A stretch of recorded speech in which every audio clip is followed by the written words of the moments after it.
DJ, put me that 808 on your drum. Hey, it's your girl Jhane Jae. We are here with Qwote from Slip and Slide Records. Now tell us a little bit about yourself. A little bit, okay. My name is Qwote, and I was born in Haiti, raised in New York, between New York and Florida, and pretty much in Florida is where I got into the music business.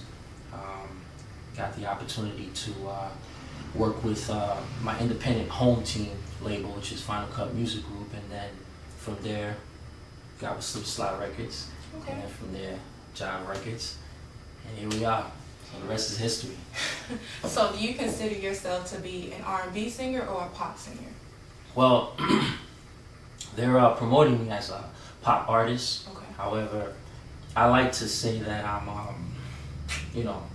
it's all about music with me. Right. So, because I do have R&B records out there also, Right. on YouTube and on MySpace and such. That's out there in the street that a lot of people know, respect, and love. So, that's why I don't like to restrict myself just to pop music.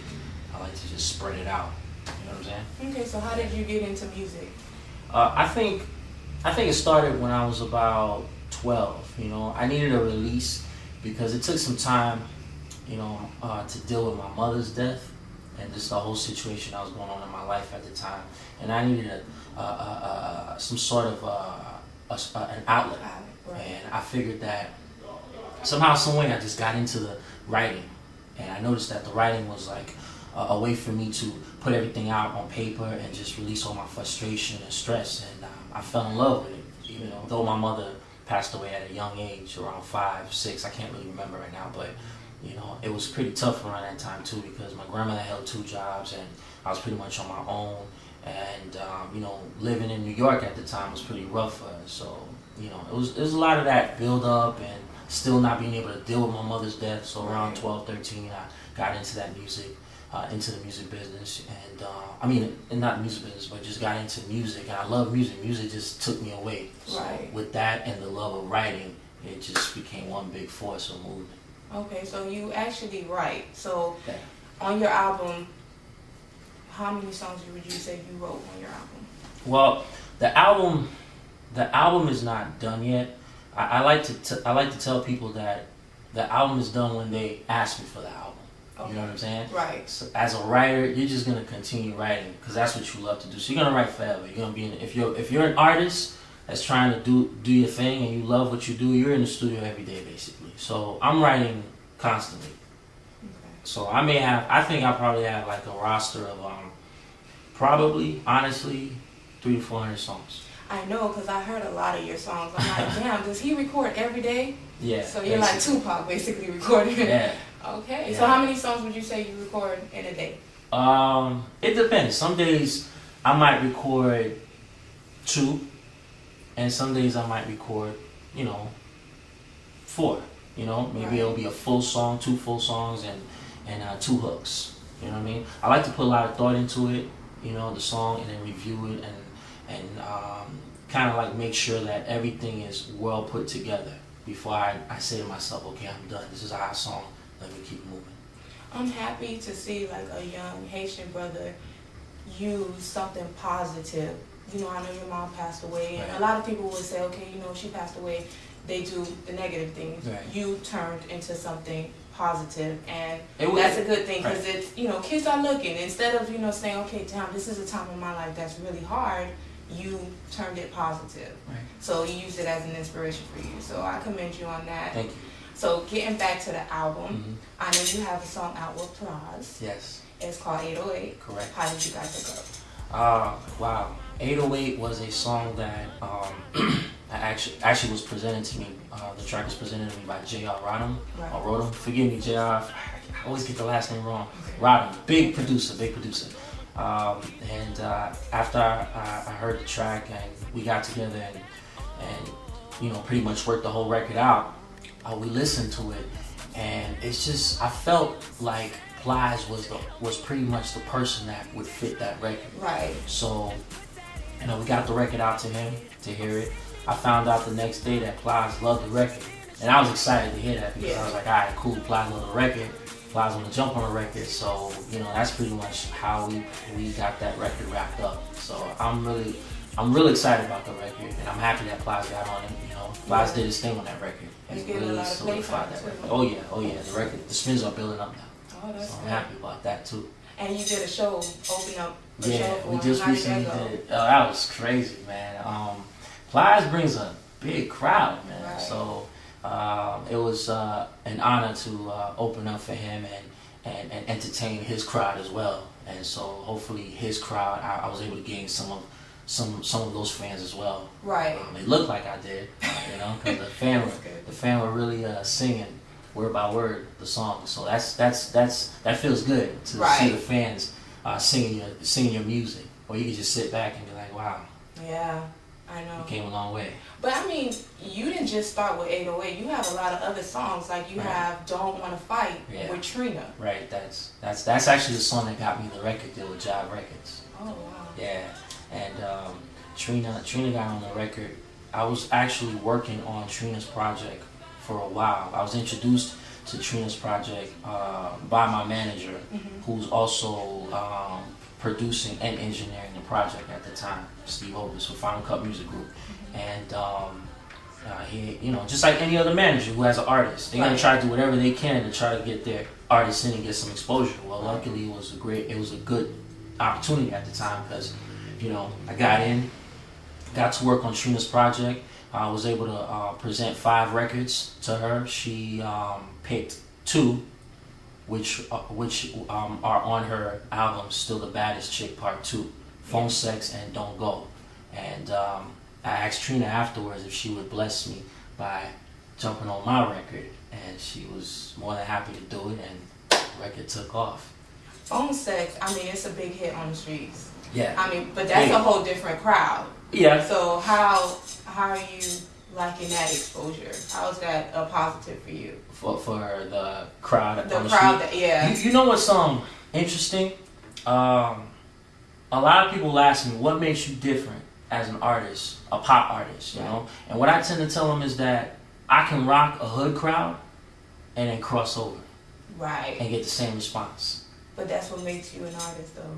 Hey, so that's what makes you an artist. So I love the fact that the streets show me love, and like I said earlier, you know, I that's why I don't want to restrict myself just to one category of music, because I have so much in me, you know, and I want to be able to present that and show the world what I have. And there's all types of people and genre all over the world, and if I have that type of ability to share that with everyone, if it can get out there and reach as much people as possible, then why not? Right. You see what I'm saying? I mean, anybody they could typecast me however they want to, but at the end of the day, music is music to me. Right. So before I even started, I wanted to ask you a question. How did you come up with the name Qwote? And what does it mean to you? Well, at the time when I was younger, just, you know, hanging around the streets with my friends and everything like that, they pretty much gave me that name. It was Lil Qwote at the time, because, you know, I was always constantly quoting people, you know, and I was seriously like, if I know you said something and you didn't say it, that's what it was. So, you know, when you're growing up around the block, they tend to give you names. Right. So they gave me that name. As I got into the music business, I wanted to connect with something that was rooted from where where I came from. Right. And I thought Qwote had such a big significant meaning. You know, back then I knew what it meant, but now to me it means, you know, nothing but the facts, the truth. And, you know, when I wrote it down on paper and looked at it, I was like, yeah, definitely, that's what signifies me. So Qwote is my name. And your album is called Qwote, Quote Unquote. Yes. Yes. Wow. Yeah, that's nothing but the facts. So go get that. When is it coming out? This year. We anticipate the album to drop right before the summer ends. Okay. So just before back to school. Okay, and what collabos do you have on the album besides Trina and Blas? We have a Spanish version, or I should say Spanglish version with Pitbull. Right. Also, we worked with Sean Garrett, and we are also doing something. We're getting some things arranged with T-Pain. So, you know, and also there are some other artists I don't want to say no names wanna right give it now. away. Yeah, but it's some. You would be like, wow, how was I able to connect with these artists to get them on the album? But we're talking about some great artists. Yeah, because now that you said that, I know you have a song with Shaggy. As I was just about to say that too. So how did you hook up with Shaggy? You know the funny thing with that is Shaggy, the Big Yard Camp has always been family to us, you know. So Right. shout out to the Big Yard family, Robert, Shaggy, everybody out there. They've always showed me a lot of love, you know, and basically encouragement, being like the big brothers.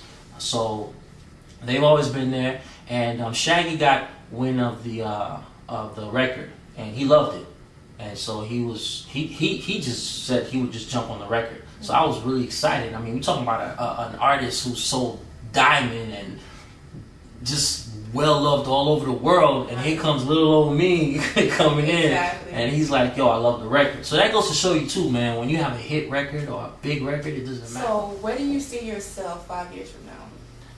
I definitely see myself. I want to leave a legacy. You know what I mean? And I feel like I have music that's timeless. So I would like to look back 5 years from now and still hear my music playing, and still for it to continue to have an effect on people's lives. You know what I'm saying? So that's first and foremost. I also see myself progressing in the entertainment business as far as movies is concerned. I know everybody, you know, artists want to be an actor or whatever, but you know, it's why not? It's a nice transition. Right. You know what I mean? Right. There's more money, That's so true. I definitely see myself in that. I'm interested in opening up a perfume line right now, so I'm actually in process discussing that as we speak. Oh, So really? that's hopefully I'm ready by 2010, 11. What are you calling it? Lucy. Why Lucy? That's the name of my mother.